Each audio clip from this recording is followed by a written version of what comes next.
Hi. Welcome, Stacey. Chef Stacey. Hello. Hello, how are you? Doing very well. Good. See, I had this camera perfectly fit so that you can't see all the stuff that's going on behind you. And you have to touch it. Yeah, you have to. It's like, why mess with it? It's Yep. perfect right there. It's good enough. It's so nice to have you on. It's going to take just a couple minutes before everybody is on with us. So we just kind of chit chat, and I'm going to bring you up on my Facebook page so we can all share. Perfect. And if you want to share it as well, that's fine. There it is. It's online now. Woohoo! We are on. We are live. We are live. Oh, look at everyone's jumping on. Whenever you say printer maintenance, then that does it. And then plus, like, that's an amazing wrap. So between the two, we're gonna have a large audience tonight. Welcome, Elizabeth. I know I can't wait for Cookie-a-thon. Elizabeth, welcome. Carol Fisher. Why Hey, aren't you? Carol. She's got another case of those confetti guns. I love that video. She's such a riot.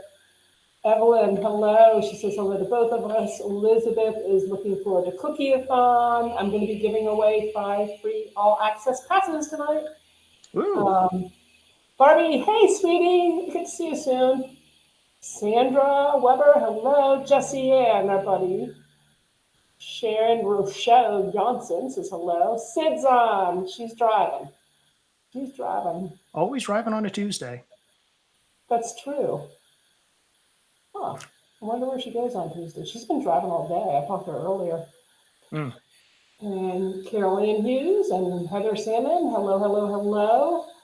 Everybody doesn't mind sharing. That would help us out quite a bit. If you can go ahead and hit that little share button and share it with everyone you know and more. That's what I'm doing right now. Oh, hey, Becky. Hey, Heather. And post. And share it there. Share it just about everywhere. Kathy Lorenzo, driving from Ohio. Becky Norton is here. Elizabeth wants me to pick her. She still needs her pass. And Kathy says hello. Natalie's on. Hello, sweetie. How are you? We just got to wait just a couple minutes. Usually it's wait till about 5 after, and then we're going to start like right on. Let everybody on. John, how are you, John Barella? Hi, Susan. Susan's in the back. Lisa, hello. That's if you put like 2, I don't even know where I got Lacey from. Sue, hello. Lori, hello. And sharing as well. Everybody hit that share button, please. Group. Come on, got it. Post. Share. Thank you, Heather. All right, I think we are on 5 after. I'm going to kind of move along a little bit faster than I normally do, guys, mainly because I have a feeling everyone's going to have some questions, just a few questions or two. And so I am not going to chat too long. Yep, Becky's going to be live on Saturday on this Cookie-a-thon. I'm going to be Thursday night. Got quite a few people on. Natalie's on, I think, Thursday night with me as well. Not with me. So definitely we're going to talk about that more towards the end. I'm going to put out these rules out there. There's no rules when I'm picking for Cookie-a-thon. There's no rules for me picking. We have 5 all access passes I have to give away, and I hadn't done it. So if you already have a Cookie-a-thon pass, then you can't like trade it in or anything like that. And this is not non-transferable. So there are a couple rules from the Cookie-a-thon folks. So I'm just going to say that I will write down names probably based on really good answers or questions. Normally, I like to have people involved. And so it's just, I'm going to keep it random. So Barbie, I need a pass. You do need a pass. All right. So let's get started. So as you guys know, I'm Debbie. I'm the founder of Icing Images, and I have a dear friend of mine, Chef Stacey Barr, Stacey's Custom Cakes. And my memory's getting better because I remember that. Usually it helps when your name's in it. But what city am I in? That's the real You're in trick. Jacksonville. That's right, Jacksonville, Florida. Yeah, you're like 3 hours from my daughter. So, Oh, really? yep. So, yep, we pass right through there whenever we go to Florida for everything. So, oh, and my best friend from high school lives there. Oh, cool. Very cool. Teacher's teacher.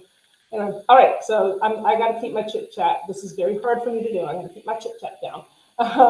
So, Stacey, tell me just a few things about you, and then if you want to go ahead and then tell us what we're going to be doing tonight. I am going to drop off because the more I'm on screen, the more I tend to talk. Ask a lot of questions, guys, and here we go. And by the way, I can't choose you if you're not saying something up on the side. If I don't know you're there, I can't choose you for the cookie-a-thon. So, so here we go. Gotta be noisy. Gotta be noisy. Yep. So all you, Stacey, take it away. All right, thank you. Hey, everybody. My name is Stacey. I am in Jacksonville, Florida. That's the northern part of Jacksonville, not too far away from the Georgia border. I'm originally from Pennsylvania, but I was in New Orleans for about 10 years before I came to Jacksonville 2 years ago. So a little bit of me is Yankee, a little bit of me is Southern fried, and a little bit of me is Cajun. So if what I'm saying doesn't make any sense, that's probably why. But anyway, so what I am is a cottage food vendor that specializes in cakes. The cakes I really enjoy doing are cakes that don't look like cake, cakes that look like guitars, cakes that look like purses, cakes that look like a stack of CDs. And what really opened the door for me to create the craft and the niche that I live in is Icing Images. I've had 2 printers from Icing Images already. Both of them have been the Canons. They're called the Platinum printer, which is what you would consider a standard desktop printer that has the rear feed tray and the ink tanks inside that you can refill. The thing I like about my printer is if I want red, I get red. If I want black, I get black. If I want green, I get green. If I want some color in between, I get that color that's in between as well. And having the ability to fine tune my product to look exactly like what I want it to is the thing that I love the most about Icing Images printers. Now, the thing that makes my job fun is that I am a digital artist. I'm not so good with physical media. Like if you ask me to draw a figure, it's going to look like a stick figure. But you sit me down in front of a computer, let me smack the keyboard a few times, and you get an image that comes out of it. So what we're going to do tonight is take a very basic cake like this. There's nothing special about this cake. The outside is done in buttercream. I did some swirls on the top, added a couple of dragées, a little bit of gold luster dust gilding around the edges. And what we're going to do is apply an image to it. So give me just a second here to switch the camera, and you can stop looking at me and start looking at something a bit more interesting. So that's so cute. Look at that. Perfect. I swear I did not pay Deb to tell me that I'm cute tonight. All right, so what do I have here? What I have here is mise en place. Mise en place is a culinary term that means get your stuff together. I'm keeping it G-rated for this stream, but you get your stuff together. Because when you're in the heat of the moment and you want to start producing your work and start building something, if you don't have everything ready, you're going to get distracted. And if you're like me and you get distracted and you walk out into another room to go get that piece that you're missing, all of a sudden you're off track. So let me go through what we have on our mise en place. First thing you want to start with is a fully coated and refrigerated cake. Let me say that again. Fully coated and refrigerated cake. Why does it need to be fully coated? Well, you can't put an image on raw cake. You can, but it's going to look funny. Why does it need to be fully chilled? It needs to be fully chilled so the cake doesn't slump, slide, shift, do any of those nasty things that annoy us whenever a cake does it. And also, watch this. When you touch it, you don't get prints and you don't get anything on your hands. Like my hand is still very dry. Normally when I work with a cake, I wear vinyl gloves. That's for food safety purposes, but also because I tend to have extraordinarily warm hands, which means I tend to lift icing off of cakes. So tonight, since this is a dummy cake for this demonstration only, I'm going to skip the gloves. But let's go down here to the tray and take a look at what we got. So you need your fully chilled cake. You need your printed icing image. And what I like to do is I take a supply bag that my icing prints come in from Deb, and I write finished on it, and I save this one, and I put all my finished prints in it, because in Florida, where it's very humid, I have to keep them safe so they don't get humid. So I have a fully printed and dried, ready to go image in there. In my case, I also use a silhouette cameo from Icing Images to do print and cut. So my image is already cut out, ready to go as well. So let's look at the tray. We have the icing print. We have piping gel. I prefer to use piping gel. I've experimented with a few other options, but piping gel works well for me. I have a little bottle of water, because what I do is I thin the piping gel with the water, and that allows me to get a more uniform coverage and smoother finish on what I'm working on. I have a tray, and I have a little spoon. The little spoon is so I can scoop the piping gel out, put it in my tray. That way, whenever I'm moving the brush back and forth, I don't accidentally contaminate my tub of piping gel. I did that one time. It was pretty nasty. I also have pastry brushes, and this is what I use to paint the back of my image with the thinned out piping gel. I have a craft knife. This is a pen blade style where you can press the back end, the knife comes out, you push the trigger, and it retracts. That way it doesn't go in your hand. I have a super fine needle. Now, I prefer to use acupuncture needles because they are super, super fine. And if you do get a bubble in your image, you can just give it a little poke, squeeze the air out of it, and it's much nicer looking. If you don't have these, you could use a super fine lancet needle from a diabetic kit, or you could use a super fine pin from a sewing kit as well. I have Everclear. I prefer to use Everclear because it's extraordinarily cheap and extraordinarily potent. Now, I don't mean potent for drinking. I mean potent that it's a high alcohol content, which means it evaporates very, very quickly. And when it evaporates quickly, that allows the work to do what it needs to do. Like I said before, I have vinyl gloves that I use whenever I'm doing a food product, a ruler or straight edge, because if I need to get the image off the base or the drum of the cake, I use that to line it up. I also have a soft brush. Sometimes whenever I do print and cut, it will drag just a little bit of the icing off from the sheet, and I just use this to easily brush it away.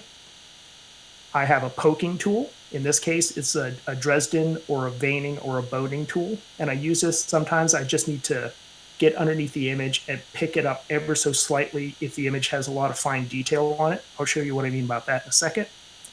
And then also a fine, flexible palette knife, because whenever I'm peeling the image up, I use this to get under the image and help pop it. So whenever I go to peel it, I don't accidentally crack it or turn it. Another thing that you need to have on hand is a non-stick silicone mat. What we use this for is I put the image down on it, and that allows me to easily paint the back of it without it moving around. Let me move my stuff here just a second. I have a dry and a wet bar mop or kitchen towel. Dry for drying, wet for wetting. Again, I tend to have warm hands, so I use this to get any residue off my hands and keep my hands from being sticky. So I'll move those up here. Last but not least, you need something that I almost put too far away to reach. you need a fully assembled, ready to go cake box. Whatever box you're going to stick your cake in whenever you're done, you want this box. Putting your cake in the box immediately after the image has been attached lets you put it back in the refrigerator and it not attract moisture, because sugar is hygroscopic, which means it loves to soak up moisture in the air. So if you have issues with wrinkling or cracking or slumping on your image, a lot of times that can be caused by the moisture in your refrigerator getting onto your cake and getting onto your image. So as soon as I finish my cake, I put it in a box, put it in the fridge, and it's done. All right, so let's get rolling here. I'm going to take my tray, take my piping gel. I have one question for you while you're doing that. Go for it. Ken Norton wants to ask, are the printed images waterproof after they dry, or will they run if they get wet? They can run after they get wet, or if they get wet once they have been done. So the secret to an Icing Image printer, and this isn't unique to just the ones that Icing Images sells, it's all of them. So I'm going to wash my hands a little bit here because I got some gel on them. But the difference between a regular printer on your desk and an Icing Image printer is that the cartridges are filled with food-safe dyes instead of the chemical-based dyes that are in a regular printer. So treat an icing print the same way you would a paper print. If it's going to get wet when it comes out of your printer, it's going to get wet when it comes out of your icing printer as well. So next I'm going to take some water, and I'm just going to put a few drops in there. The ratio I tend to go with is about 4:1, 4 parts gel to 1 part water. And then I just mix it up. Now, this is not one of my best brushes. In fact, this is a pretty crummy brush. That's why I use it for this task. But the reason I'm thinning it down is for a few reasons. First of all, it makes the gel thinner. Well, duh. That's why it's called thinning it down. But the reason why we thin it down is it allows the gel to spread more evenly, and it creates almost like a self-settling. So you notice here, let me pick this up so you can see a little bit better. If I take some of this gel and I drag it up the side, you can see over here in the corner that it starts to settle itself back down. The reason you want that to happen is it allows you to get an even layer on the back of your image. So that's all mixed up, good to go. So now I'm going to take my image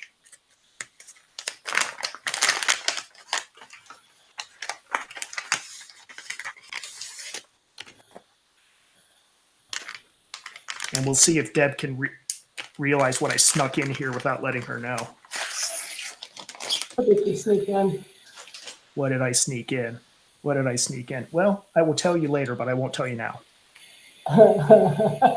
So what we have here is an image that is printed out of an Icing Images printer. In fact, it's the one that was behind me whenever the other camera was up. And this is a piece of artwork that I designed just for this class. In setting things up for this, I was wanting to think warm thoughts because it was freezing outside. I know, it's Florida. It's still freezing. So what I did was I took this image, set it up in Silhouette Studio, ran it through the Cameo to cut it. So now I have a very fine cut going the whole way around it. That saves me from having to sit here for an hour and manually trace this out. So what I'm going to do to get it off the page without ripping it, tearing it, curling it, bending it, any of that, is I'm going to pick a spot. And I'm going to pick this spot because I like it. It's close to me. And I'm going to take my knife, go right up to the edge where that cut is, and just draw a line straight out to here. It's a little hard to see on the camera. You can see I didn't do anything too crazy. I just cut a thin line. Why did I do that? That's going to let me weed or peel the excess away from the image. That way it cuts easily. I'm also going to set a weed line over here There. Now what I can do is just pick this corner up and just start peeling it away. And you notice that if I let that go, it settles, but it also tends to curl a little bit. So if you peel from the excess, you can very easily pull away all the excess icing sheet without curling the image that you're actually going to use. I'm just being a little patient here, working around the corners, kind of look around.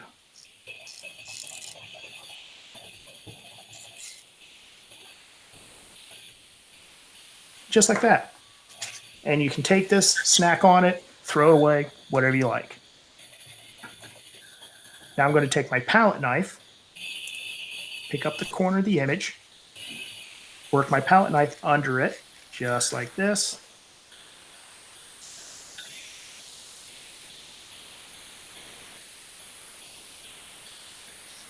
And this is one of the reasons why I use these mats. They've got ever so slight amount of give. So I'm actually pressing down into the knife pretty hard to keep it flush with the surface. And there we go. Perfectly detached, not torn, or anything else like that. Here's a tip. Don't throw away these acetate backer sheets. Save them. You can use them for all sorts of projects. Before I got these little trays, I used one of these sheets and I just dropped my piping gel onto it like that. All right. Move that over here. Pick up my image, place it down. Now I'm going to take my gel and just start slapping it in there. I'm not being too careful because I'm in the middle part of the image. I'm not close to the edges. So I'm just going to go back and forth, back and forth. So while you're doing that, we have another question for you. Go for it.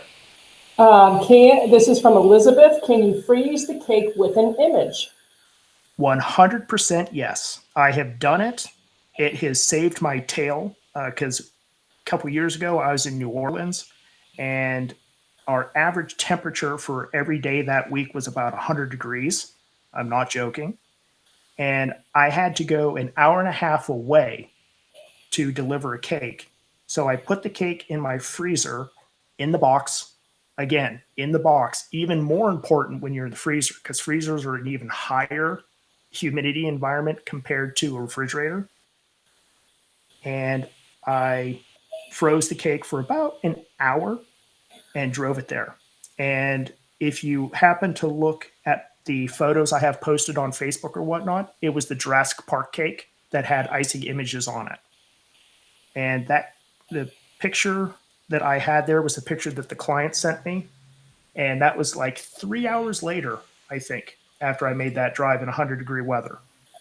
All right, so what have I done here? I have applied a very thin layer of the piping gel water mixture the whole way across it. Now, if you look at how the light catches it, it almost looks dry, but it almost looks wet. And that's what you want. You want it to be ever so slightly tacky. And that's because it's doing two things. One, the gel is acting as a glue. Two, the water is going to act as a dissolving agent against the sugar in your buttercream. And when you have a slight melt from the sugar, don't worry, it's not going to leave a mark or cause any damage. But when you have that very light melting from the water combined with the stickiness of the gel, it's perfect. So for a wrap style image like this, and this is going to get real interesting because I have to do this through the camera because I can't see it. Because if I'm looking at it, y'all can't see it.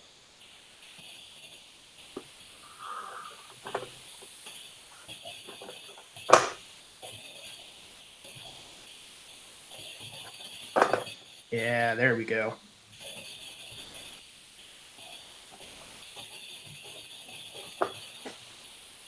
Now also notice when I pick up the image, I'm very careful to to not get my thumbs and fingers all over the sticky part of the image.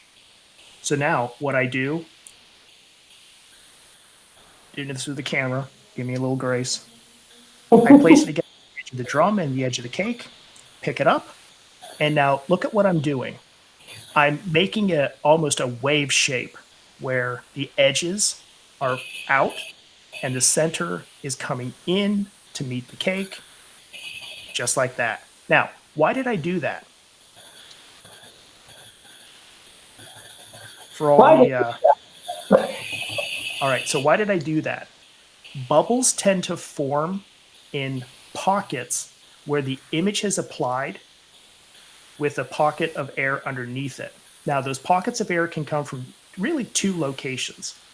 One, it can come from air in the buttercream. So in the case of like American buttercream, you want to make sure it's fully whipped, fully smooth. In the case of whipped cream, that is a very problematic thing. I've never had good luck with whipped cream and applying an image to it. I know others have. I would love to find out how they do it because it doesn't work for me.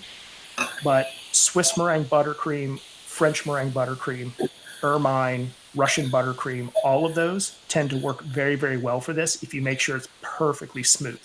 Now, for this particular cake, I did American buttercream. So how did I get that smooth finish on it?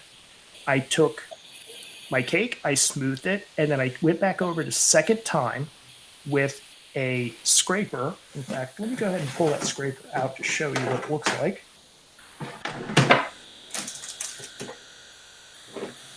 Or not, because it's in the dish rack.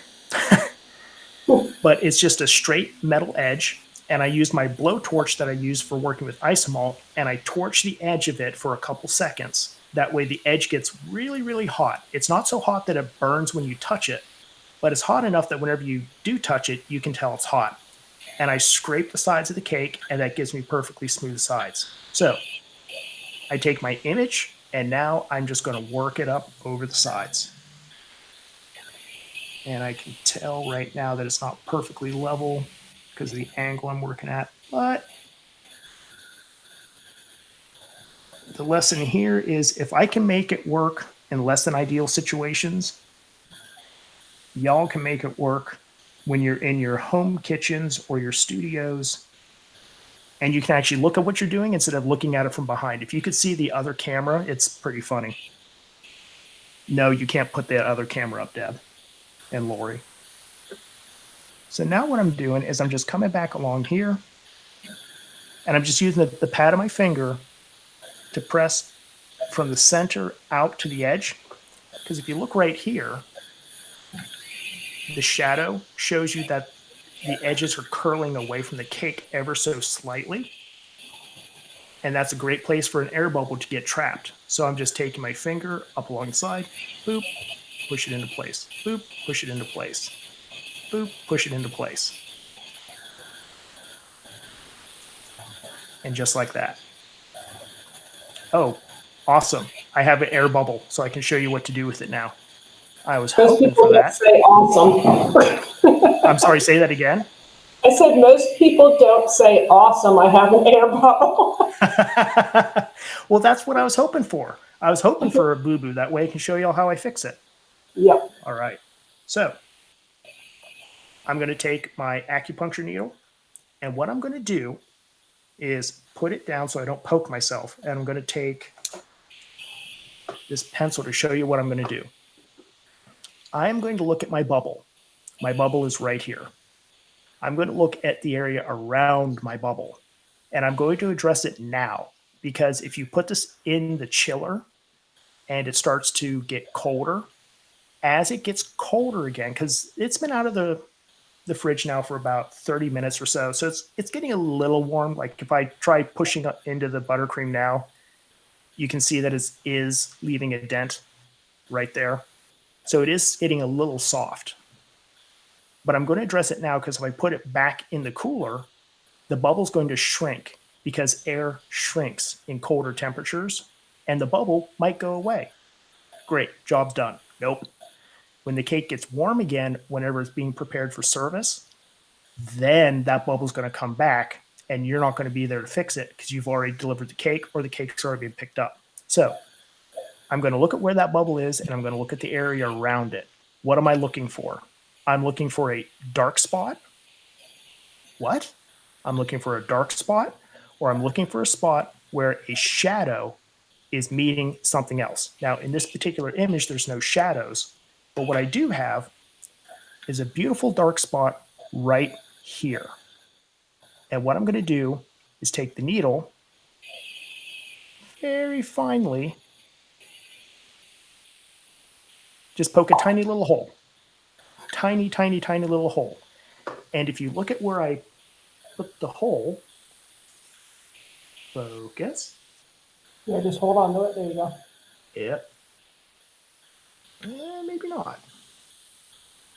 But what you would see, and here's a trick. I'm going to give you all this image at the end of the live so you can look at it yourself. But what I did is I went for that little spot right there where the dark shades are coming together, because now when I pull the needle out, you're not going to see it. So I took the needle out, immediately, wet cloth, dry cloth, put it back in the tube, because you will only ever step on this once with your foot and you will never do it again. So now I'm going to take my air and start pushing it towards that itty bitty hole I just poked. And you will see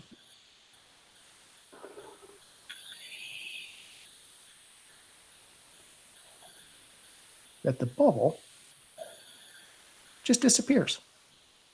Very similar to the technique you would use for chasing an air bubble out of modeling chocolate or fondant or some other kind of rolled coating for a cake. And there you go. It's just like that.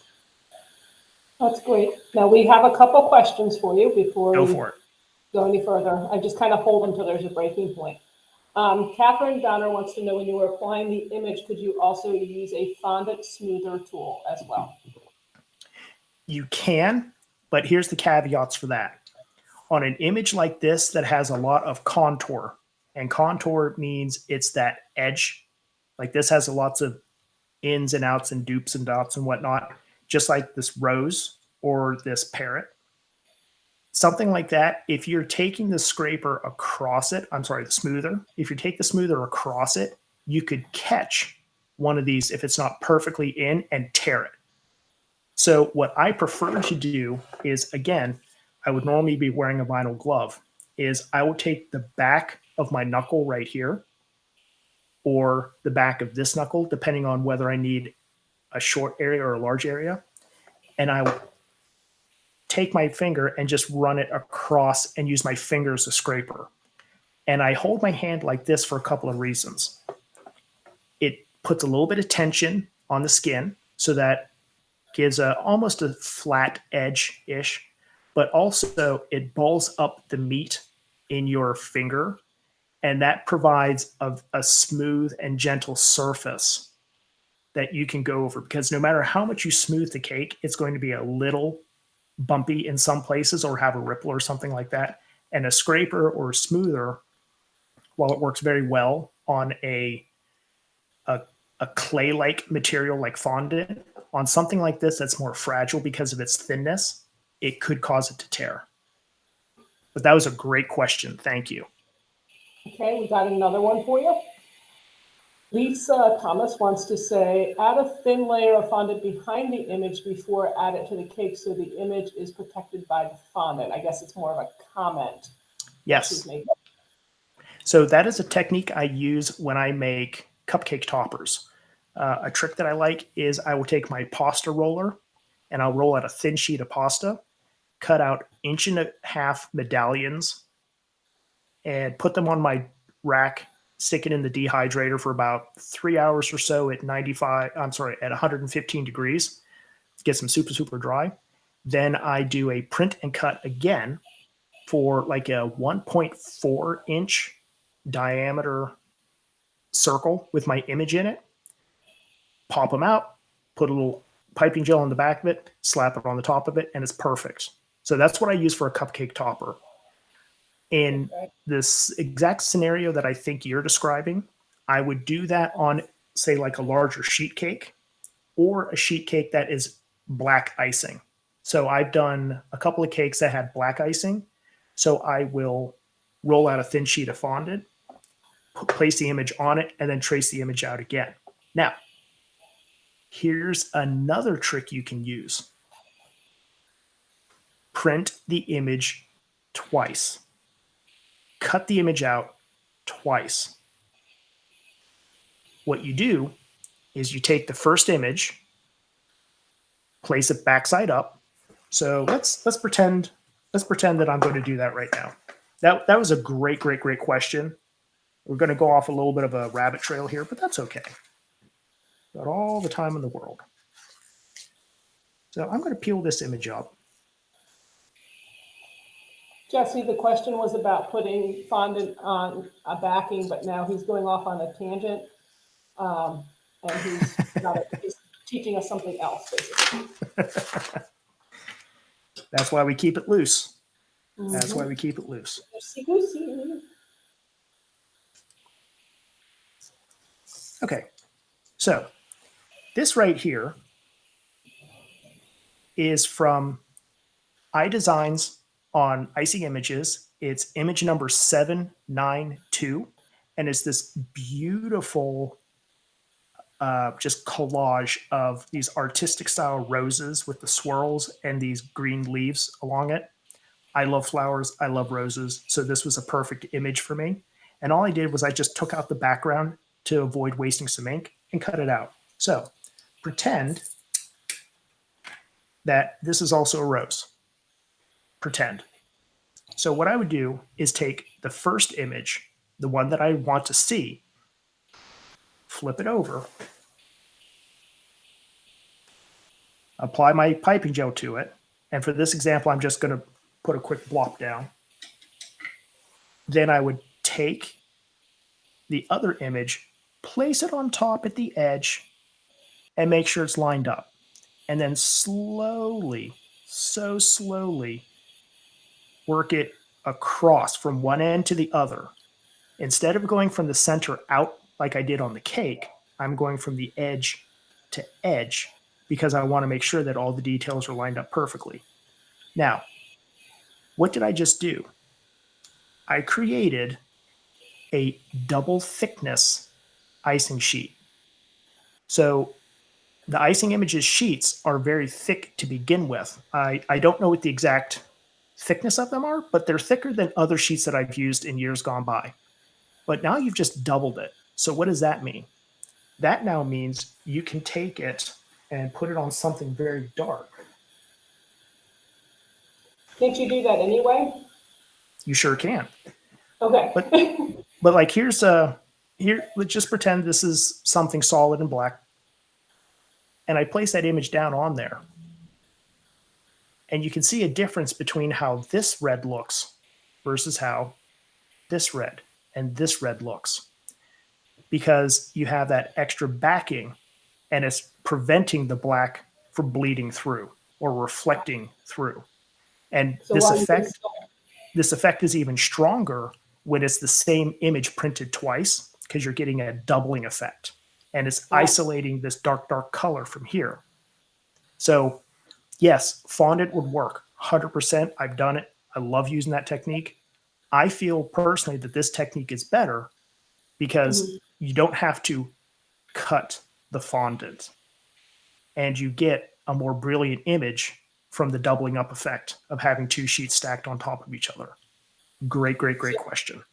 So while you don't have to do it because it works without it, you get that crisper, darker effect, almost fondant-like effect by just duplicating it and putting it back to back, or actually front to front, stacking them.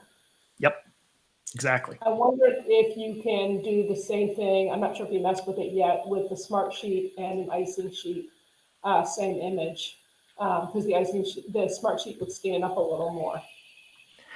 If you wanted to, that is. Sorry.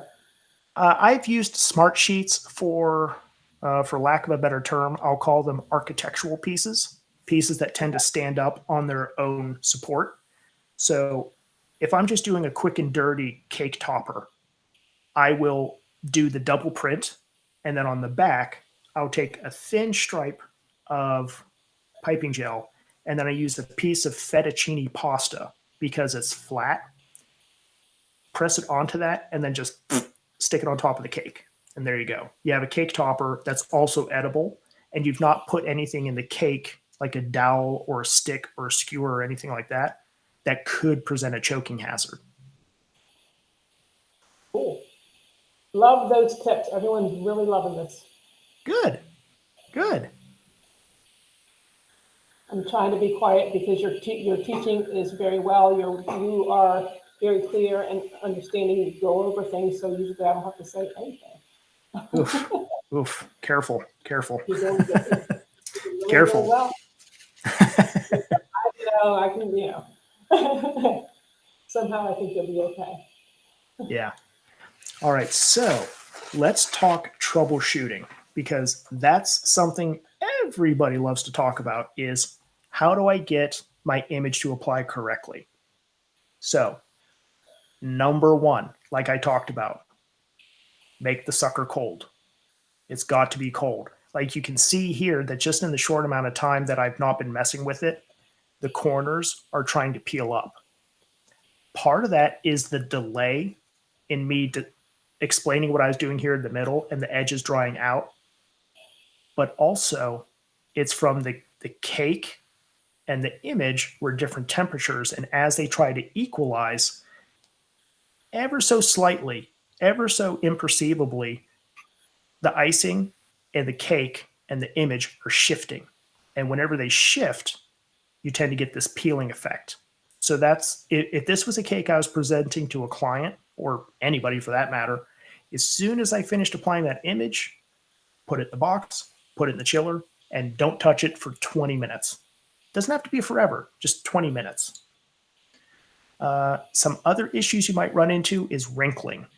Wrinkling is an issue that comes from the buttercream being too moist or having too high of a liquid content. I have ran into that trouble in the past with whipped cream frosting, as I said before. I've also ran into that with Russian buttercream, because Russian buttercream has a very high content of condensed milk. That's the word I was looking for. Another issue some people run into at times is where the image will try to crack or peel away from itself. That can be caused, it's the reverse of the wrinkling. It's from things expanding. It's from the cake being too warm. And as the cake tries to settle, if the cake is not fully settled and fully chilled before you start, that wrinkling can be caused by the compression. Or if the settling is happening down here, but you're fully attached up here, it can cause it to crack that way. I also have that trouble sometimes in the past when I've used ermine icing, because ermine icing starts with a boiled roux. So it's very, very dry icing. Delicious, not necessarily ideal for this. But if someone requested ermine buttercream, I would do the doubling up effect for that. Makes Let's sense. see. So a couple questions with that. All right, so you're showing us on buttercream, and it needs to be a cold cake coming right out of the fridge. Is Yep. that the same with fondant? So with fondant, yes. Perhaps even more so than you would with a buttercream, because under your fondant is going to be a layer of buttercream or a layer of ganache, and there's going to be buttercream or ganache in between each layer on your cake. And if those aren't chilled, then the cake can settle, shift, bulge, do a whole bunch of nasty things. And the same will happen with your fondant. So if you've ever had a fondant cake, you set it down and you get that nasty muffin top hip thing going around the side from where the cake is settled, you'll get that bulging with the fondant. So whenever I do a fondant coated cake, I chill it just the same. And it doesn't have to be chilled overnight. Whenever I assemble my cakes, I level them, I stack them, I put a crumb coat around the outside, and then I throw it in the chiller for 30 minutes. Sometimes a little bit longer, sometimes a little bit less, depending on how crunched I am for time and whether or not I dallied until the last minute, because that happens. But in that scenario, at least 20 minutes. At least 20 minutes so everything can get firmed up and settle. 30 minutes is even better. 40 minutes, sure, if you have the time or you're killing time on a Saturday. But the same with the fondant. I apply the fondant to the cake after it has had its finished layer or the final coat of buttercream on it. Because regardless of what I do, I always put 2 layers of buttercream on my cakes. One is the crumb coat, and the second one is the final coat. And then I'll put either modeling chocolate, rolled fondant, anything like that around it. And then again, back in the chiller, just to let the fondant settle up and get fully adhered to the cake. So, great question. Okay, then another question, of course, I knew we would have questions about the same idea with royal icing and cookies, if there's any extra tips as well. So with royal icing, I personally don't do cookies very often, but a good friend of mine here in Jacksonville, she is a whiz at cookies. And what she does is she will take the cookie and ice it with her royal icing and then let the icing settle. She does not apply it wet because, in her experience, when she applies the image to wet royal icing, the weight of the image tends to sink into the cookie, and it doesn't necessarily sink the same at one end as the other. So the image can sometimes get a warping effect to it. So she does a very similar technique to what I just described, where mix some water with some piping gel, get this kind of thin, goopy consistency, flip the image over, paint, paint, paint, slap it on, and then put it away.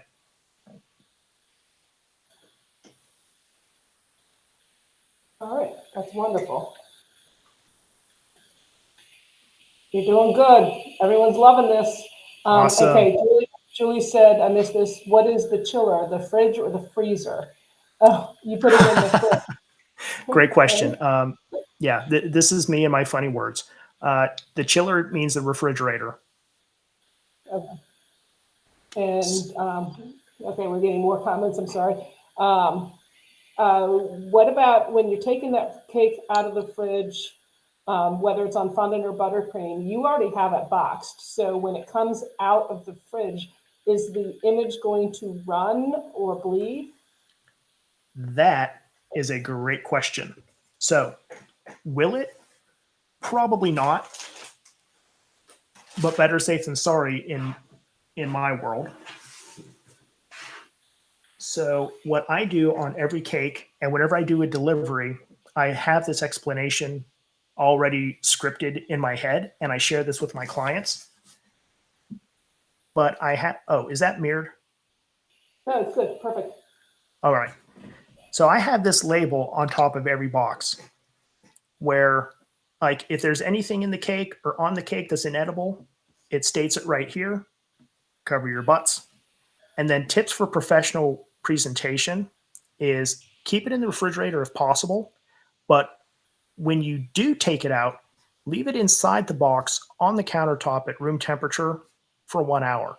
Because what you want to happen is the temperature inside the box to come up to room temperature or at least somewhat close to it without shocking the cake.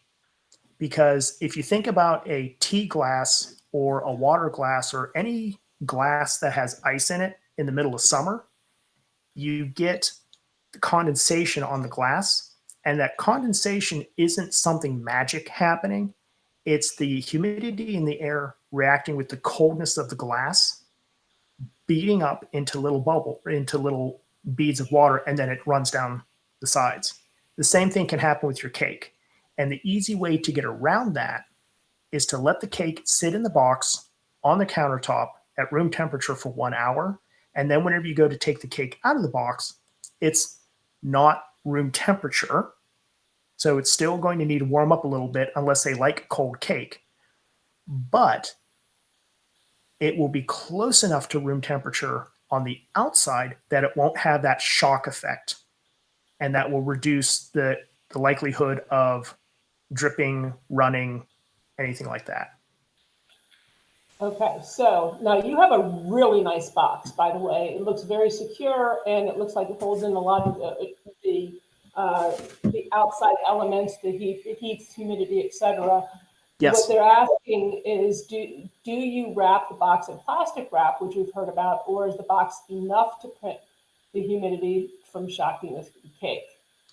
So I do that in one situation. If we go back to that Jurassic Park cake that I talked about earlier, that was in a box like this and then put into the freezer. But before I did that, I did wrap it in plastic just to be extra cautious.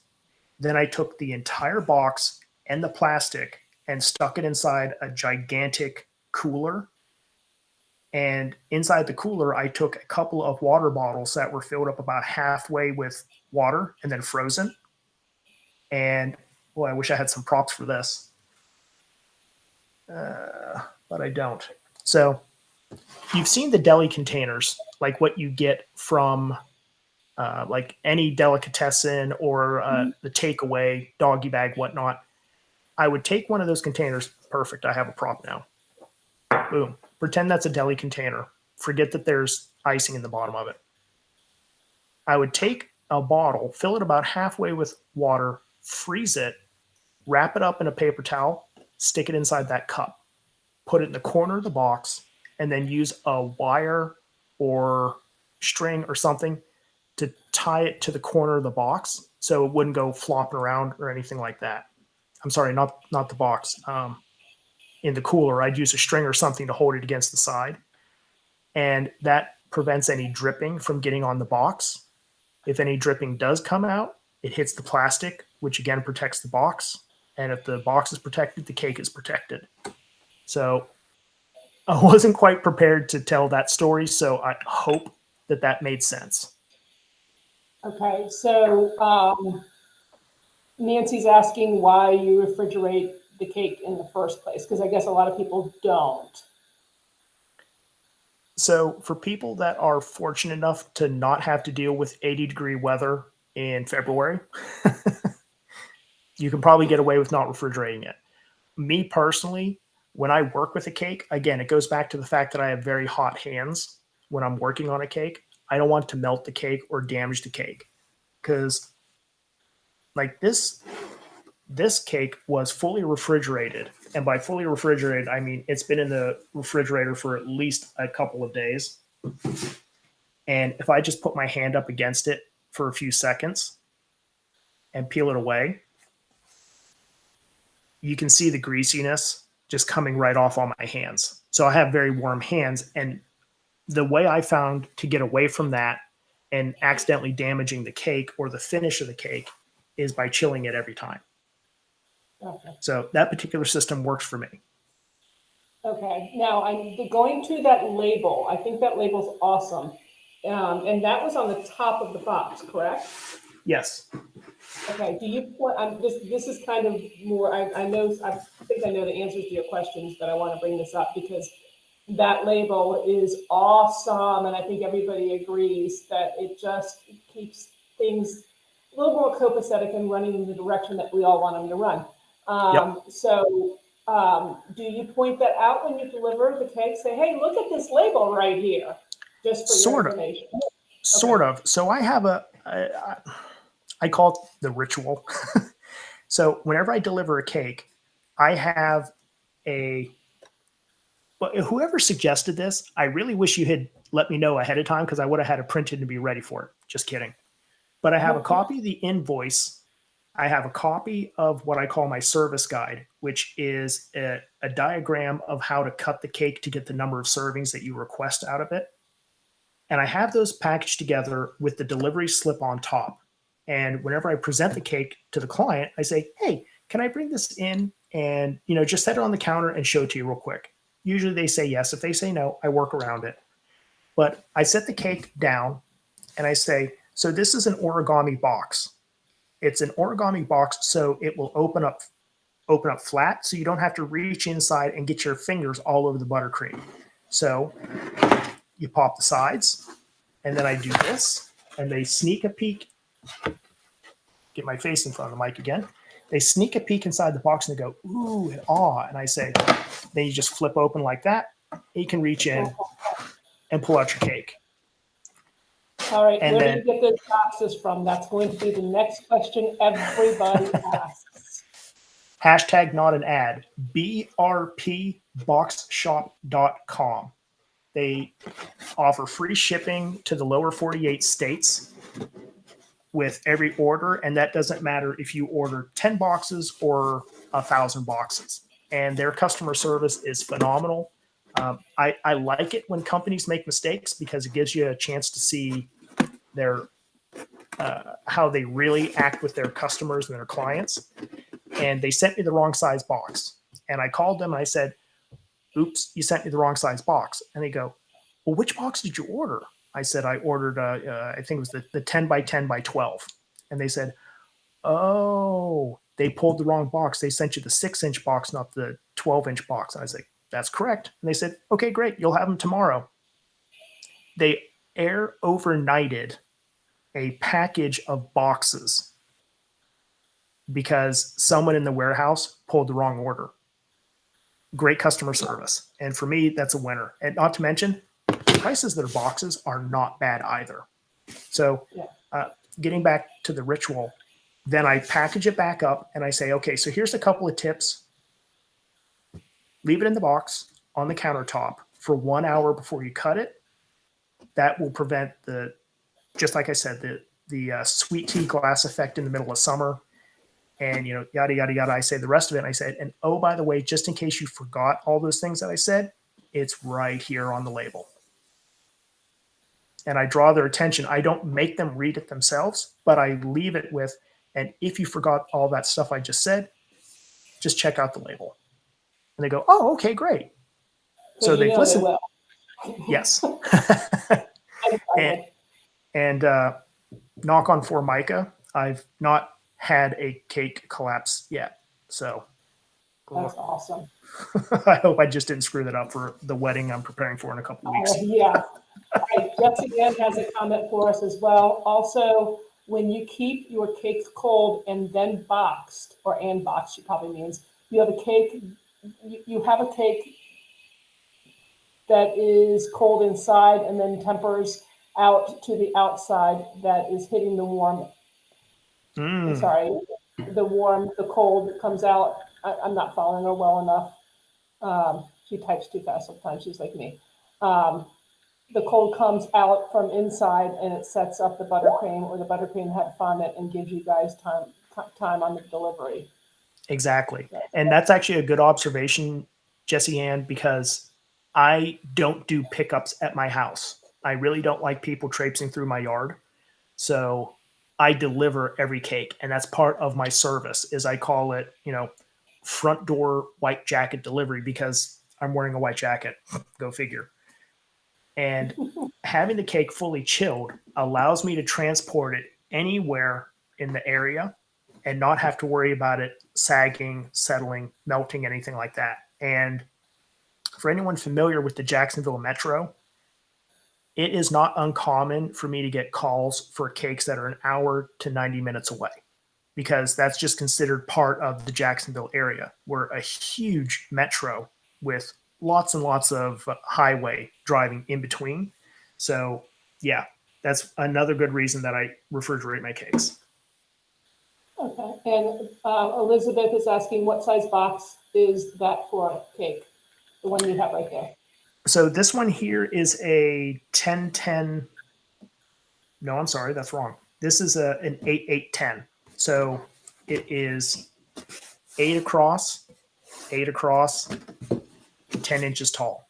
And that's because whenever I do cakes, so in this particular case, this cake is a 6-inch, which means it goes on an 8-inch drum, which means it needs to go in an 8-inch box. Because if we sneak a peek back inside the box,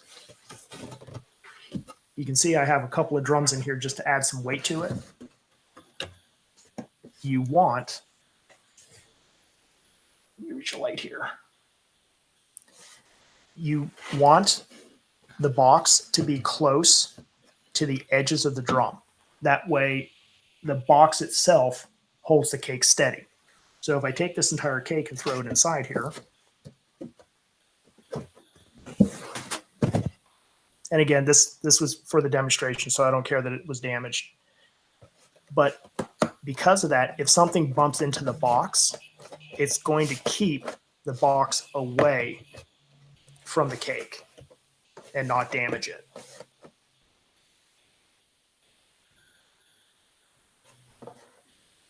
All right.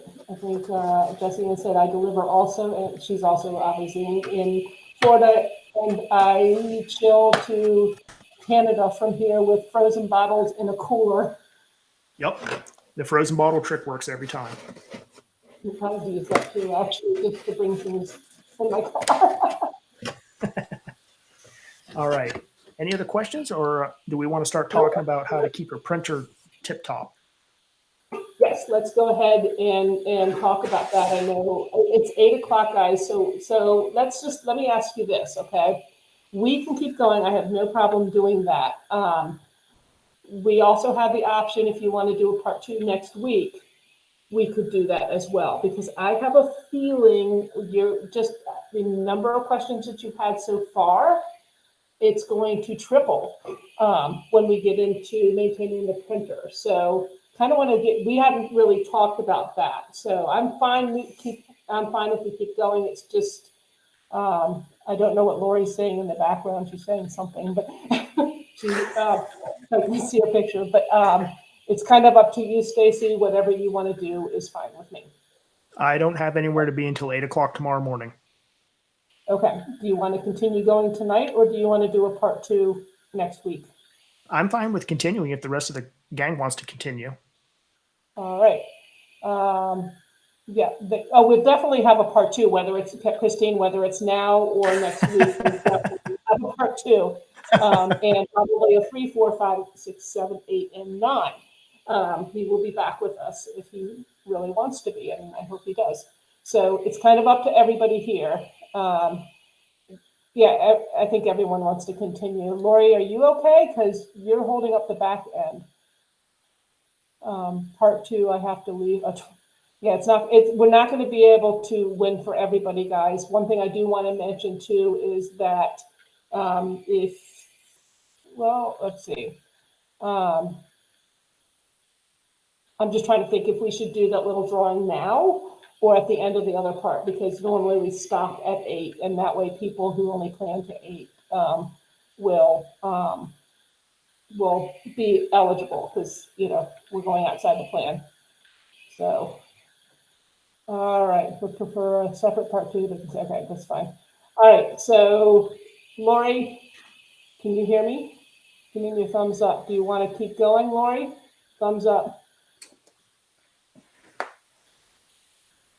Banana up. Okay.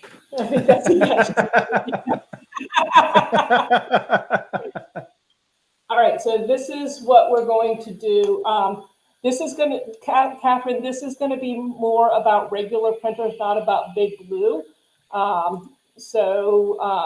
Big Blue, I noticed that you entered, we authorized you to be on that page. That page is going to help you. We have a separate Big Blue or Blue Printer page on Facebook, and so that's where you can get a ton of information, and always reach out, Catherine. I'll be glad to help you.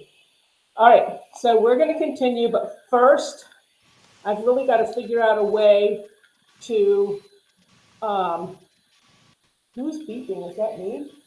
Oh, that's my crock pot. Okay, time to get the stew out. I'm like, where's this beeping from? All right, so I have a list of names that we have been collecting for people for the Cookie-a-thon. Cookie-a-thon is going to be on next week. You can watch for free, but there's also an all-access pass that gets you access to just about everything you can imagine. You get to re-watch everything. There's a lot of bonus videos. There's a lot of handouts and things like that you have access to as well. So it's a great deal. You cannot transfer this pass, and if you already have a pass, then you're not eligible. So I've been collecting names all the way through, and I have them all here, and I believe I've done a really good job. So we're going to do it this way. We have 5 passes. And Stacey, I want you to pick, wait, 1, 2, 3, 4, 6, 7, 8, 9, 10, 11, 12, 13, 14, 15, 16, 17, 18, 19, 20. 20 names on this list. All right. Stacey, pick a number between 1 and 20. Between 1 and 20. Let's go with number 19. Okay, well, that's easy. All right, so we got Kathleen Schaefer. You have 1. I need you to PM me your email address and your phone number. If you could please do that. Don't put it on here because everyone's going to call you. So just private message Icing Images on Facebook.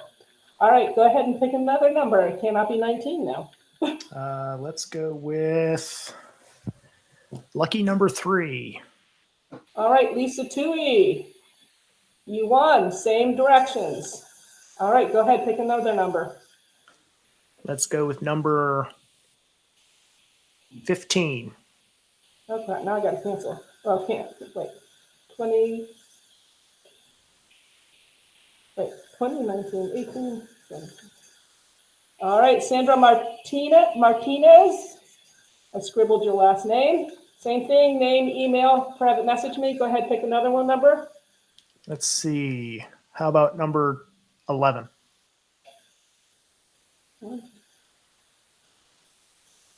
Cheryl. There was only one Cheryl. Do you know who you are? You asked for this, and you were the only one who asked. So go ahead and private message me your name, phone number, email. All right. We got one more. Last one. One more. Oh boy. Number 1. One more. Number 1. Kathy Lorenzo. You also have 1. So if you can all private message me, that would be wonderful. I want you to pick one other one just in case one of these 5 doesn't follow through. So this is kind of that maybe if somebody doesn't claim it, you get you're kind of like the alternate winner. So go ahead and pick one last one. One last one. Let's see. How about, I don't know. Tough 7. 7. 1, 2, 3, 4, 5, 6. Sandra Frieza, you are our alternate. Okay, so go ahead and send us your information. We will reach out to you and let you know if you actually get the ticket. All right, so name, email, phone number. Got it? Just private message us. Don't put it here. All right, now I can put down my pad of paper and not post that anymore. Y'all ready for part 2? If for some reason you cannot stay with us, this is going to be aired again on Facebook. I think it's also going to be up on our YouTube page. That usually takes a day. And you can follow along and go back and watch that. And you can always, always feel free to message us with any questions you may have if you weren't available to watch and you come up with a question later. All right, part 2, here we go. Part 2. All right, so funny story. I was not prepared to do as much in-depth discussion as I am doing right now. But that's cool. That's kosher. It's fun. So every time I tried to reel away from this desk and go get my supplies, Debbie would ask me a question. So, but we got it. Nah, it's all right. Because you start talking for a minute, and so I squeeze it in there. That's cool. So there's a whole assortment of products available to keep your printer in tip-top condition. You have print head cleaner. You have the cleaning kit for really doing a deep clean. You can get a steam gun to really steam out any clogs that you have in there. But, and it's a big but, I'm lazy. I'm lazy, which means I don't like doing this. So I only deep clean my printer when I need to.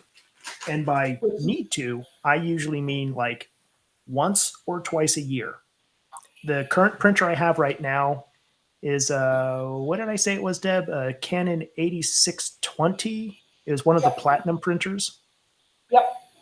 Okay. I've had that printer for, I think right about 2 years now, and I've cleaned it once. And I've only had 2 head clogs in it in a year. I'm sorry, in 2 years. And here's the secret. I do not print every day. I sometimes only print once a week. Why? Because to keep the printer in good condition, you have to use the printer. Because one of the advantages of an inkjet printer is they have anticoagulants, other nasty stuff that causes cancer that's mixed into their dyes and their inks. And that's why you can let a regular printer sit for a month or two, not print, and it works just fine. In an edible printer, you can't put any of that stuff in because that stuff is bad, and bad stuff will get you into trouble. So everything that goes into the ink in an icing printer has to be food safe. And because it's food safe, that means it's going to clog if you don't take care of it. It can get gummy if you don't take care of it. For an experiment sometime, just to see if I'm telling the truth or not, go get some food dye, whether it's Amerigel, Wilton, the stuff that you get at Publix that comes in little jars that look like fat gnomes, whatever. Put a drop of it on a glass or a metal plate and walk away from it for about 20 minutes, come back and poke it. It will have dried out. You get the same problem with your icing printer. So you have to use it at least once a week. So what I used to do with my old printer is I would do the print head check. It's in the settings menu under maintenance, and it would just print a couple of thin stripes of every color to verify that nothing was clogged. Great. I thought I was Gucci. I thought everything was fine. I still got clogs. I was like, well, there's got to be something better. So I went down a rabbit trail and I did a whole lot of research and came up with this. What am I looking at? What you're looking at is a printer head test for Icing Images brand inks. Now, the reason why I say for Icing Images brand inks is I did a lot of tinkering and I refilled my cartridges a lot of times testing against color swatches from the Pantone company. And if you're not familiar with who Pantone is, they're the people who say this color is this name or number. They are the authority worldwide on what the color red is supposed to look like. So I took what they said cyan, yellow, and magenta are supposed to look like. And this is an old copy, so that's why it's a little faded. So give me a little grace on that. And the swatches for blue, green, and red. And I went into the driver for the printer and I started tinkering with things.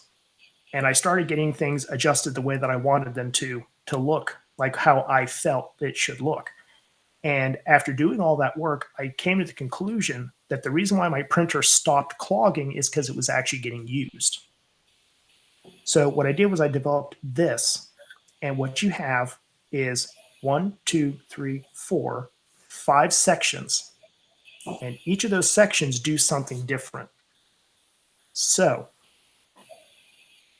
up here, you have what's called a pre-purge.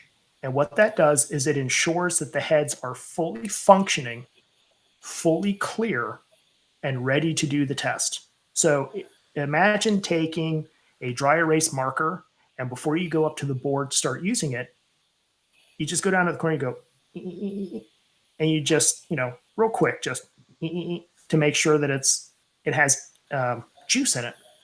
Same idea. Then you come down here and you have what's called the CMYK blend. CMYK are the 4 colors that are in your printer. In fact, if you look at the orange clips that you're not supposed to throw away that says on the box, I labeled each one of them by what color it is. And this corresponds to each of the tanks in the printer. So you have cyan, yellow, magenta, and black. Because blue is B, black is K. There's a technical reason for why it's K, but we'll just go with okay, it's K. So those are the four colors that are primary in your printer. And this is the primary color in the two other cartridges in the printer. If you get yellow and cyan, mix it, you get green. Yellow and magenta, make red. Magenta and cyan, make blue. So this test right here makes sure that all of your colors are printing the way they're supposed to. The next test over here is called the screening bars test. What this does is it shows how effective your printer is at reproducing a fade. So you have 100%, 90, 80, and 10% increments, whole way down to what you cannot see here. But if you would take this document and open up in a graphics program, you would still see a square here that's fully white. Why did I do that? Because if you get any color over here whatsoever, you know you have a problem where your printer is spitting out color where it's not supposed to. Pretty simple. You have bleed target testing. The bleed targets tell you if anything is bleeding, and bleeding is that shadowing effect or a capillary effect where the color is being drawn from one area to another. And you can check against your most common. Like for me and the stuff that I do, my most common offender is cyan and magenta. Cyan and magenta love to bleed in my designs. And if you look at the graphic that I used tonight, I was very careful anywhere that cyans were bordering something, they weren't bordering magentas unless absolutely necessary. And that's just my personal experience, my personal preference. Your mileage may vary. But this test checks to see if anything is bleeding. And then down here, you have a full purge bar. So this is the grown-up version of these. So it then lays down a thick stripe of each one of the colors. Now, why is it set up this way? If you print this out, and let me flip over to the side that doesn't have the instructions on it. But if you flip over to this side, all you have to do is start looking at it from top to bottom, and it will tell you the condition of your printer. Okay, I see solid colors. That means I don't have any clogs. Full color rendering, and I have my scale or my screening. I don't have any bleeding, and I don't have any gaps down here. If I have gaps down here, that means my sponges are getting empty. And if you want to not necessarily damage the printer, but make the printer very unhappy, run it with empty sponges in the cartridges. And that will make the head of the printer very upset, because the way the printer head works is it heats up this tiny little speck on the head and it forces out a droplet of ink. So if it's running dry, it's dry firing, and that can cause the head to burn up. So if you see spotting down here, that's why. So for me, I have an alarm on my phone that every Sunday at 6 p.m., it tells me to run a print test. So I run this test and I look at it. And regardless, once a month, once every other month, I physically open my printer, take out each cartridge, and make sure that the sponge is fully saturated. Because if it's getting low, I know I have to refill it. So let's talk about some of the other troubleshooting. If you take a look at this and it's all crunchy and spotty and whatever down here, and you look up here and it's a little spotty, then that means you're either out of ink or you have clogs. If this looks kinda okay, but it's spotty and stripy, but then you get down here and it's fine, that means you have not, you've gone too long since you last ran a test on your printer, and it's not getting used up enough, and it's at risk of seizing up from it drying. So that's the reason why it's set up this way. And if you can't remember all that, a lot of it are in the instructions here. And I think I just for a second saw someone pop up in the chat and say, where can we get a copy of this? Everybody on the live tonight is getting a copy of this. So Lori or Deb, if you want to post that link, there's a link to my website. It's a separate page just for the participants on this live. It's not going anywhere anytime soon. It's not going anywhere anytime soon. But if you go on that page, there's going to be, let's see here. If you go on that page, there will be a copy of this test sheet. There will be a copy of the artwork that went with this project. And there's something else on there I call the spritz experiment. We haven't even talked about that. Probably not going to talk about it. So just read the description and go have fun with it. Do whatever you want. Have fun. Make a day of it. All right, we have a question real quick. Do you print more than once per week, or do you try to wait? So there's You're printing at least once a week, aren't you? I print Okay, at least once a week. And that's the reason why I have that alarm on my phone for 6 p.m. on Sundays. And it reminds me to run the test print. So if I have not had any orders that week, or if I've not had any orders that require edible printing, at least it goes, oh yeah, don't forget to run that. So I do it anyway. Now, if I've had a week where I've had at least a couple of orders that have color rich printing, what the heck does that mean? To me, a color rich print is any print that has at least 40 to 50% coverage. Meaning, if I look at this image, I had this rose over here, the parrot over here, and then the cake wrap over there. That was at least 40% of the page was covered in something colorful. Yellows and reds and greens and blues and magentas and all of them. I would consider that good enough to not have to run the test print. And that's just to be a little bit economical. Now, sometimes if I forget, or again, sometimes I'm lazy, and I just don't do this on Sunday because I'm like, I'll do it in the morning, and I forget about it, then I will run the test print anyway as a form of priming the printer to make sure it's in tip-top shape. So I think...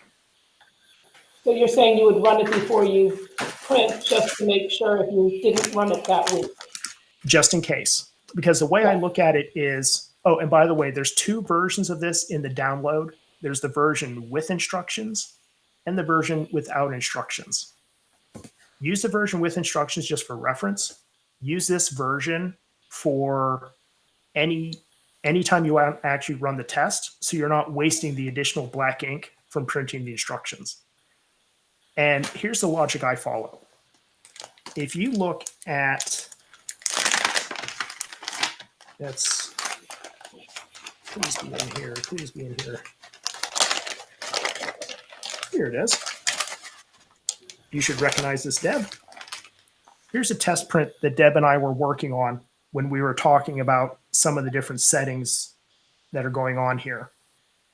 And you can see that I have a lot of bleeding here. So this was not a final, this is an in progress, but it was in my finished bags, and I'm glad it was. The logic I follow is, if I print this and it comes out perfectly fine, I've wasted that much ink. I've wasted that much ink. If I print this, I've wasted that much ink, because the coverage on this page is probably in the neighborhood of about 25%. The coverage on this page is a little bit closer to 70%, with a lot more heavily saturated colors in here. So if I'm going to waste a print, I would rather waste it on a test print than waste it on something like this. Here's the other rub. This is plain paper, just regular plain, I think 20-pound copy paper that you get from your big box office supply store. This is an icing sheet. The icing sheet is more expensive. It's good for Deb if you waste your icing sheets because you have to buy more. But Don't waste icing sheets. but this is just a plain piece of paper. So what I do on my printer,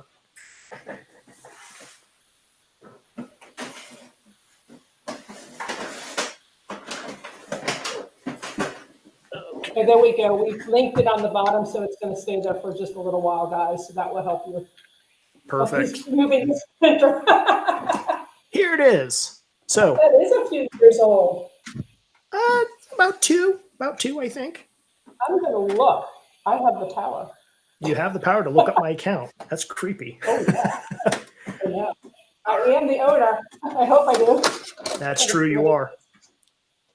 So for anyone who's used one of these printers in the past, you know that you feed your icing sheet through the back and you do it one sheet at a time, right? Cool. Oh, did you know that there's a printer down here?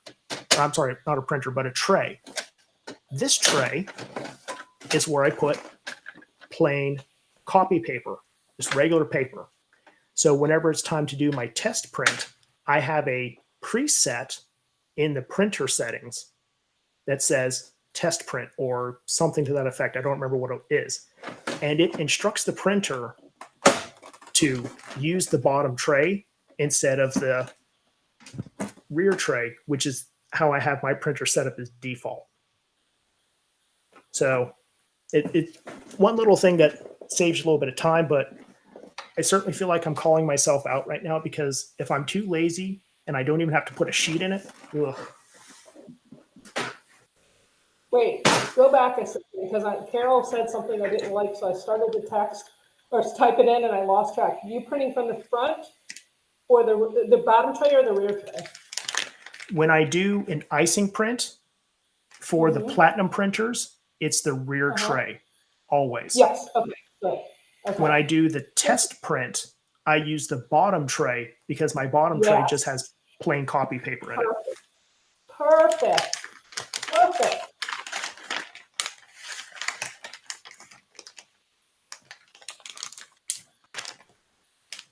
Cool. So let's see here. I think that about wraps it up for the troubleshooting segment. Is there anything I missed? Any other questions? Okay. Yes. First of all, let me answer this. This link is available in an indefinite time period. He does have a little tiny survey in there. I think it has one question. Please answer that. I know, Carol, I totally called you out. Please answer that question. It's going to help us, mainly Stacey, know basically what the best classes to teach are. It's kind of information we need to give you more, give you more. Got it? So yes, Stacey is going to be on more for sure. I don't think we're done now. So because I'm going to ask another question. I'm just making sure I didn't miss any questions because I got distracted because Carol said, I know Carol, you were joking, but, and I don't have a son in college. He's taking classes. He's not considered in college. Okay. All right. But he is considered a skydiver. Yes, he is a skydiver. He is. He'll do just about anything. Got a couple kids that are like that. All right. So you are in Florida and it is humid. Now, some people sometimes are in dry areas and their printers are going to act differently. But yes, I will tell you that what Stacey's put together is absolutely phenomenal. I mean, I am so impressed and grateful to have somebody of Stacey's caliber being able to teach for us and help you all as well. So make sure you follow him as well on Facebook, Instagram, wherever he has his information, because you can expect a lot more from him. Now, please ask any questions if you have them as far as what he's asked. This is a great time to ask these questions while we have him here. And we didn't go too far past, which is great. So Stacey, you seldom clean your printer because you literally print basically at least once a week. which is Yes. wonderful. And you know, we still don't recommend you getting a printer unless you're going to use it once a week. But if you are as methodical as Stacey is, and make sure you can make sure you set your alarm and you're not too lazy all the time, then then I think you'll find success. So we just don't like people purchasing the printers unless they're using them regularly, and too many people will do that. So I like to stress that because we want you to be happy. Now, Liz does have a question. How can we take care of the icing sheet already printed? So, Stacey, I'm going to let you answer that. I don't quite understand what that means. Take care of it already printed. So she prints it ahead of time, which a Oh, lot of times people do like. yes. And she's not putting it on the cake for a while. Yes. So I do the same thing. If I have a bunch of orders for the weekend, I will do all my printing and all my cutting in one pass. That way, if I'm going to do it, let me go ahead and just get it all done so I don't have to waste time later setting it all back up, taking the dust covers off, making sure that whatever. So this right here is one of the cellophane bags. I'm sorry, not cellophane.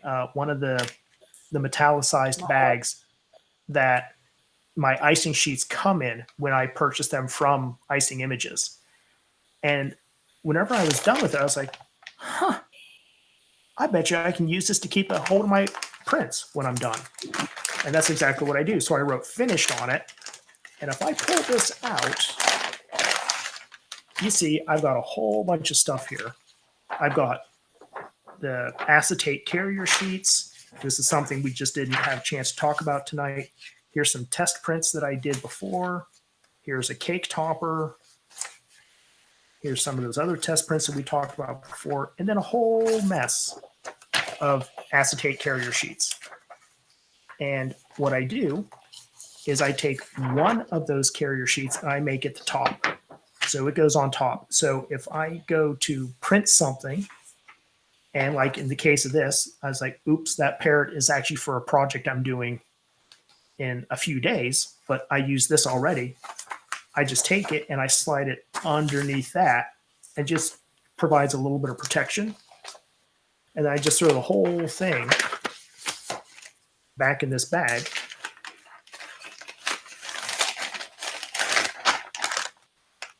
Zip it up. And now it's in a perfectly sealed environment that's going to keep humidity out in my case, or in the case of folks that are in drier climates, it keeps the humidity in. So it's not a perfect scenario and it won't last for years and years and years. But like some of those prints that are in there, they're upwards of 2-3 months old, I think, at this point. So let's take a look at, here we go. Yeah, this one. So this print here is probably 2 or 3 months old right now. Still perfectly fine. It's flexible, it's pliable. This one was not cut. It just has the registration marks for cutting, but I didn't cut it. But yeah. Gotcha.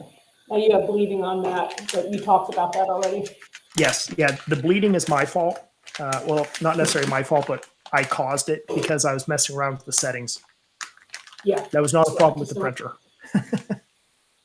So couple things now. Christine wants to know, does wafer paper print well or does it bleed? So wafer paper, yes, you can print it. I'm going to let Stacey chime in as well. But wafer paper is generally not used for laying flat on cakes. It's because it's so transparent or translucent. So it's something more used to create things like roses that stand up off of a cake. But yeah. Stacey, what do you have to say about that? That's my same take as well. I use wafer paper to create faux silk flowers sometimes. And if I do print on it, I try to print something that looks like the vein texture of the flower or the petal or whatever other piece I'm making. And then I use something to attach it all together. So I don't actually use wafer paper or rice paper. on the top or on the side of a cake. Okay. The two types of paper that we recommend the most for laying flat would be the premium icing sheets. A lot of people like the smart sheets. And you can actually use the Flex Frost. Flex Frost is the most expensive of the three types, though, so we kind of recommend that you don't if you're watching a pennies. Marid wants to know, what brand of edible paper do you prefer to use? So I will tell you honestly that I do use Icing Images paper, ink, and printer 100%. Now, the whole truth on that story is my first printer was from Icing Images, but I used cheaper paper that I found online. Was the quality okay? Yeah, it was passable, but I had issues where the icing sheets would tear or crack. They weren't kept in the same type of sealed bag like this. It was more like just a plain oversized sandwich baggie is what they came in. And they got the job done, but they didn't look rich and vibrant like this. So I have always used Icing Images printers. I've always used Icing Images ink for my printers. But for about the first year or so, I did use a third party supplier and I just was not happy with the results. And I thought it was just, oh, this is just a crummy product. No, I was using the wrong product and getting the wrong results. So hashtag not an ad. Deb can verify she has not paid me to say any of this. Nope, the people who come on live do not get paid, guys. Nobody does. I'm too cheap. Actually, frugal. I like to put money into the products to keep the prices low. Smart sheets, by the way, are the same price. So it's just a preference. Smart sheets don't have sugar in them. Icing sheets do.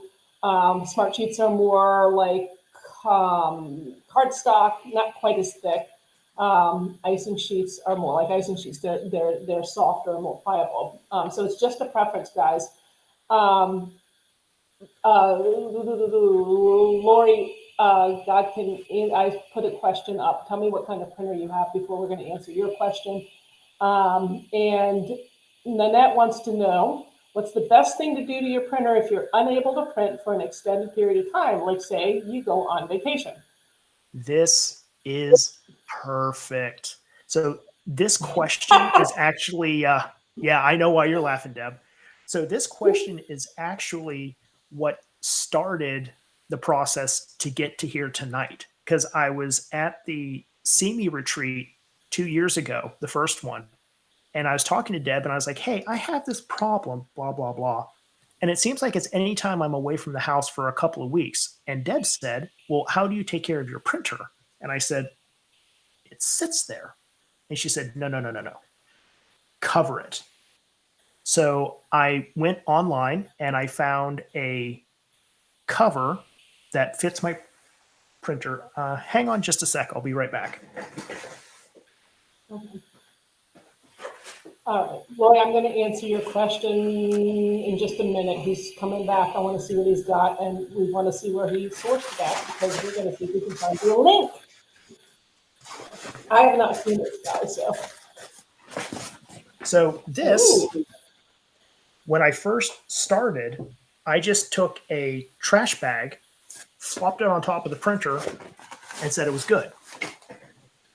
Well, it was, except it looked terrible. Oh, sorry, my dog just woke up. Okay. So what I have here is a printer cover. Boom. Straight from the 80s in its technology finest. It's just a sewn, kind of like a Cadora sort of material that's a little plasticky and shiny on the inside. And it just sits on top of the printer. It keeps dust out of the printer. But importantly, in my case, it keeps the humidity inside the printer regulated as well. Because even if you don't sit it underneath like the register or the vent for your AC or your heating system, the air is still constantly moving around inside your house, and that air moving around can help dry out the components inside the printer and lead to clogs. So in your particular case, right, I recommend one of these covers for anybody with a printer. And I loved it so much that I actually went and got one for my Silhouette Cameo as well to do the exact same thing to keep dust off of it. But what I recommend in this situation is keep the cover on at all times. In your particular case, where you're going away on a holiday for a couple of weeks, I would take a big garbage bag, open it up, put the printer in the garbage bag, close it up, take another big garbage bag, put it over the top, and then tuck it underneath the bottom. That way it's fully encapsulated. And another trick is before you wrap it up, run a test print. Whenever you come back and you unwrap it, run a test print. But save the first one so you can compare it side by side and go, it looked okay, but now it's not so okay. Maybe I need to run another test print, or maybe I need to do a head cleaning on the printer to get it back up and running. Again, like I said before, if I waste the little bit of ink on a test print, I'm wasting a lot of ink on an image. The same logic applies to doing a test print versus cleaning the print heads. Because when you clean your print heads, you're forcing a lot of ink through that, and that will have knock-on effects later because the waste sponge that's inside the printer will eventually fill up from you doing those prints, and then you have to get inside the printer to clean up that mess. And believe me, even wearing gloves, you will still come out of it looking like a rainbow because it is a disaster to clean. It can be done, but it's not fun. Okay, all right. And yeah, we're going to be carrying some of those printer covers very soon. So they are still on Amazon, but we will have them very soon. Jake says hi, Carol. Okay, now I need to answer a question that was asked earlier. Do you print pre-cut circles by chance or no? You don't. I know you don't. So here's the answer. Okay. Oh wait, before we go on, Denise asked a good question. Do you need to remove the ink cartridges when you're not using it for a little while? So my recommendation on that one would be to, like I said before, once a month or every other month, I take the cartridge out of my printer and I physically check the levels on it. I would show you that now, but I don't have the power cable in my studio space, so I can't do that. But take a look at it. If the sponge is fully saturated, meaning the ink level is at or above the level of the sponge, good. I would just let it be the way it is. But if the ink is below the level of the sponge, I would at the very least refill that cartridge. That way the top half of the sponge doesn't dry out. Because if the sponge begins drying out, it's not quite a lost cause, but you're going to go downhill fast, where the cartridge just will not hold the ink the way it normally should. And also, if you look on the side of the cartridge, there's 3 little dots underneath it. Each one of those dots, fill it in when you refill your cartridge, because the cartridge has a lifespan of 3 refills. After 3 refills, the quality of the sponge begins to degrade. And it's not really, unfortunately, it's not a lifetime product in that sense. But if you need something that is a lifetime product like that, I would look at the tankless printers that Icing Images carries. All right, so I want to elaborate just a little bit now. When you're looking at the cartridge and what he's talking about, the ink and the sponge, when you're looking at that sponge, you can see on the bottom part, it's a little darker than the top part of that sponge. And so the cartridge itself, you can,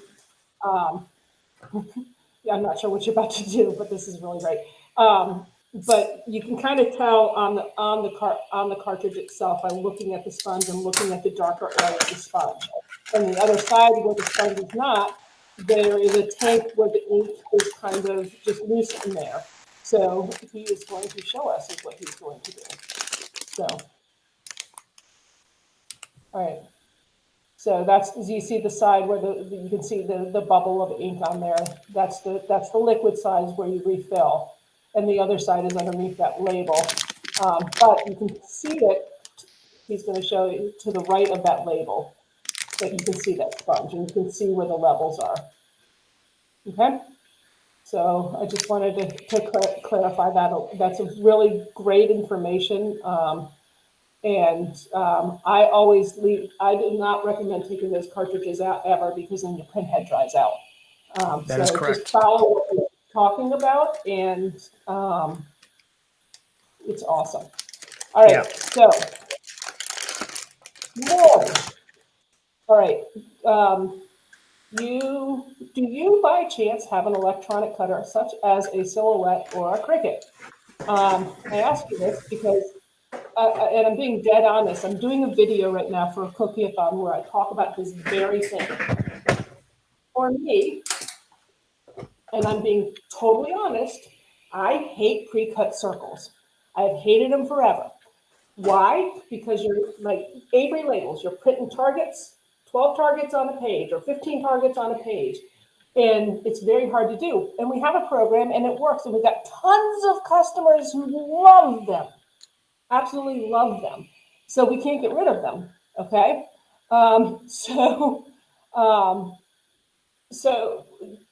Rita will answer your question in a minute. So we have to sell them. Now, what we recommend, and a lot of people already have, what Stacey's showing, he's got a Silhouette Cameo that he purchased from Icing Images. It came with a food safe bundle. We have a Cricut as well. I personally love the Cricut. I know how to use the Silhouette, and I like the Silhouette because it's more advanced. But the Cricut is definitely becoming a strong contender with the Silhouette, but it's not there. The Silhouette's definitely more advanced, and it probably always will be. So anyway, it's kind of a preference, what you like better. I'm sure that Stacey likes the Silhouette better because he is a technical geek, and it gives him much more control. But let me tell you, when you don't use pre-cut circles and you use one of these machines, you are saving so much money. And I'll tell you why. If you need 2-inch circles, 3-inch circles, 2.5-inch circles, business card, whatever you need, you have to buy each and every size. And you have these boxes sitting on the shelf until you're using them. And that's money being wasted because until you use it, it's not earning any money. All right. We're checking into the problem with not finding the test page. I can't look at that right now because I'm talking, but they're looking. For the test page, you have to use the link that was shared earlier. It's not on the main page of my website. So you can't just go to my website and find it. You have to go to that exact link. Yes, the link that we put up, and Lori will go ahead and put it up right now for you. Lori, there she is. Can you put the link up again? Because they're going to his page to look for it. So with either the Silhouette or the Cricut, you get, when you purchase them from us, and I'm sorry, my dog woke up and now he's playing. When you, sorry, now I just totally discombobulated us. We have a food safe mat that goes with either of the two electronic cutters, and that has all the settings on there, acts like a cheat sheet. That's what he was showing earlier, and it tells you what each setting would be for each machine, including the Cricut Maker. So you have, if you put icing sheets on the shelf and they're sitting there, they're wasting money because you're not using them. If you are able to use the Cricut or the Silhouette with the 8.5 by 11 sheet or the A4 sheets that we have, then hey, Lori, can you check that link, make sure it's okay? You can buy those size sheets in 4 packs and in 10 packs, reducing your cost per pack dramatically. So you're not paying extra shipping every single time, and you're getting a lower cost per package. Then what's the advantage of the print and cut is you can print and cut exactly what your customer wants. This saves shy. Okay, Lori says she's tries it, it works, so make sure you copy that whole thing. There's no www before it. So just copy and paste, guys. And I can tell it works because when the link went up, we can see that I'll look as well. At any rate, you're giving your customer exactly what they want, the shape, the size, everything. So you have that flexibility. So it's a great investment, especially if you do a lot of them. And if you do tons and tons of print and cut, then you need to start looking at the big blue or the little blue or the big blue XLs. And I know Allison's on here and Natalie's on here, and that's kind of one reason they switched over to that, because they were doing so many print cuts and it made more sense. So I think Stacey is bringing up his website. So he's going to walk us through that, and we're going to end up real soon. So, all right. Are you want to bring up that screen, Lori?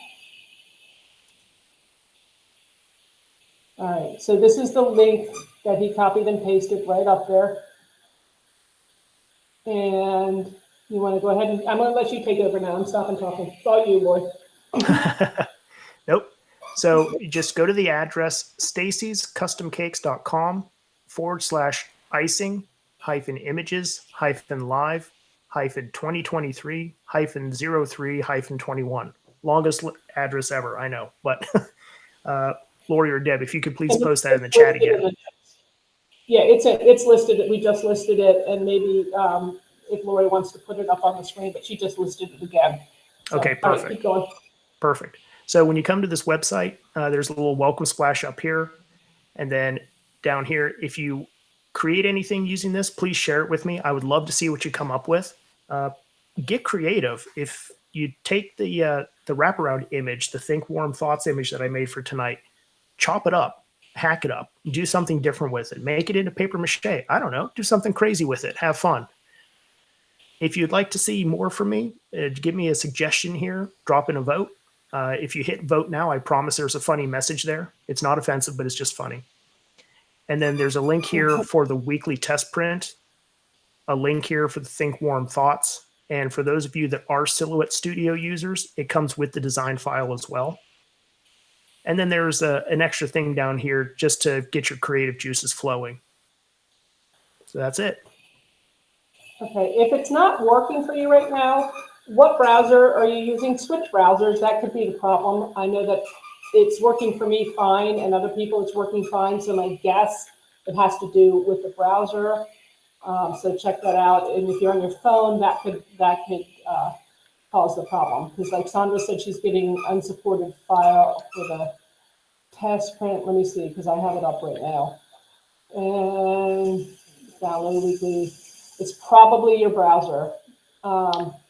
It's a PDF, so it should be fine. I'm doing it right now. So I have tested the website with Google Chrome, Safari, both on iOS and Mac OS, and also Firefox and Microsoft Edge. So it should work with all the major players. When you download it, it's going to be. I'm sorry. Comes up as a zip. It's coming up as a zip file, so I just have to kind of click through and do all those things, and it's working. It looks even on mobile devices, you should be able to unzip the file, but I can put up a separate set of links after the live that have the files directly, if that'll make it easier for everyone. Yeah. It's something with whatever they're doing. It's fine. Because I got it here. All right, good. Yeah, this looks, I'm trying to scroll your screen. All right. Any other questions before we wrap up? Oh, you're on a Mac, you're on your iPhone. Yeah, I don't know that you can open up a zip file on your phone. I don't know that I've ever done that. You can. You can? Okay. You can. I wouldn't know how to do it. Yeah. I usually jump on my computer when that happens. So you can see my dog in the background, both of them. Sorry about that, guys, but they wanted to. I ran them before we started, and then they slept all the way through, but we went late. So now we get to. They sit quiet long enough, and I'm going to go get them. Come here, Jake, come. He's not going to listen to me. There's a toy. All right. So, all right. So, Stacey, this was absolutely amazing. You've blown my mind, and I had a feeling you were going to. I've already messaged my office and told them they all have to watch this. Literally, I'm like, everybody to watch this because you have so much wonderful information. It's sometimes great to have somebody else teach the teachers or train the trainers because it was wonderful. So I really do appreciate all this information. We are going to have more of Stacey, right? And you just answer that survey. So definitely answer that survey. That will help us figure out what you want to hear. So Stacey, thank you. Thank you. Thank you. Appreciate the opportunity. The reason I wanted to do this is I got to where I am today because of people sharing their knowledge with me. And like this test sheet, I only got here because of the information that Debbie shared with me. So I'm paying the favor forward because if it wasn't for people sharing their knowledge with me, I wouldn't have any of the knowledge that I have to share with y'all. So pay it forward. Yes. Share it with someone else. Exactly. That's the way we make our world a better place, and help one another. I mean, that's why that's what, the lives continued after we didn't need them because we found so much beauty in knowledge. So that's awesome. All right. Well, thank you everybody so much for joining us. There's that coupon that's scrolling upon the bottom of the page. Make sure you use that. If you still have problems with the link, reach out to somebody, and I guess there's a contact us button probably on your page if they have any direct questions for you. So he's on Facebook. The contact form goes to a request for information for a client who's asking for a cake order. So I wouldn't use the contact us, but there is a link to my Facebook page and there is a link to my Instagram page, and you can message me through either of those platforms and I'll get back to you as soon as I can. Awesome. That's great. So, and this is going to be replayed on Facebook and it will eventually be on Instagram as well. So thank you so much again, Stacey. This has been awesome. I really appreciate you. And yep, Sandra, you're the only one who has not claimed so far. So yes, go ahead and just message on Facebook or Instagram or even email us at sales@icingimages.com. Thanks a lot, guys. Happy decorating. We'll see you next week.